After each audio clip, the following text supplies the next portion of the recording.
பன்னீர் Manchurian ஒரு சுவையான இந்திய சீன உணவு. இதை வீட்டிலேயே எளிமையாக செய்வதற்கு தேவையான பொருட்கள் மற்றும் செய்முறை இதோ.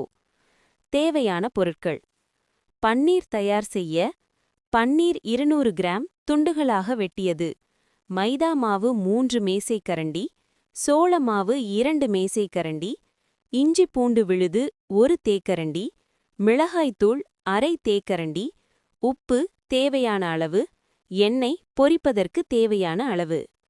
மஞ்சூரியன் சாஸ் செய்ய வெங்காயம் 1 பொடியாக நறுக்கியது, குடைமிளகாய் அரை துண்டுகளாக நறுக்கியது, இஞ்சி 1 அங்குலம் துண்டு பொடியாக நறுக்கியது, பூண்டு 5 பற்கள் பொடியாக நறுக்கியது, பச்சை மிளகாய் 2 நீளமாக கீறியது, சோயா சாஸ் 1 மேசைக்கரண்டி, ரெட் சில்லி சாஸ் 1 மேசைக்கரண்டி, தக்காளி கெச்சப் 2 மேசைக்கரண்டி, மிளகுத்தூள் அரை தேக்கரண்டி, ஸ்பிரிங் ஆனியன் வெங்காயத்தாள் அலங்கரிக்க. செய்முறை: படி 1. பன்னீர் பொரித்தல். ஒரு பாத்திரத்தில் மைதா, சோள மாவு, இஞ்சி பூண்டு விழுது, மிளகாய்த்தூள் மற்றும் உப்பு சேர்த்து சிறிது தண்ணீர் ஊற்றி கெட்டியான மாவாக கரைக்கவும். இதில் பன்னீர் துண்டுகளை போட்டு நன்றாக பிரட்டி சூடான எண்ணெய்களில் போட்டு பொன்னிறமாக பொரித்து எடுத்து தனியாக வைக்கவும். படி 2. மசாலா தயாரித்தல்.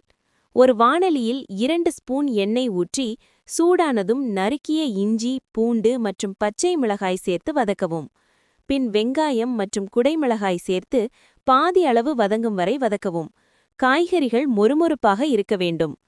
படி 3. சாஸ் சேர்த்தல். இப்போது சோயா சாஸ், சில்லி சாஸ், தக்காளி கெட்சப் மற்றும் மிளகுத்தூள் சேர்த்து நன்றாக கிளறவும். 1 ஸ்பூன் சோள மாவை சிறிது தண்ணீரில் கரைத்து இதில் ஊற்றினால் சாஸ் கெட்டியாகும். படி 4. இறுதி நிலை. தயார் செய்த சாஸில் பன்னீர் துண்டுகளை சேர்த்து கிளறவும். சாஸ் பன்னீரில் ஒட்டியவுடன் நறுக்கிய வெங்காயத்தாளை தூவி இறக்கவும். குறிப்பு: நீங்கள் இதை சற்று கிரேவியாக செய்ய விரும்பினால் சோளமாவு கரைசலை சற்று அதிகமாக சேர்த்துக் கொள்ளலாம்.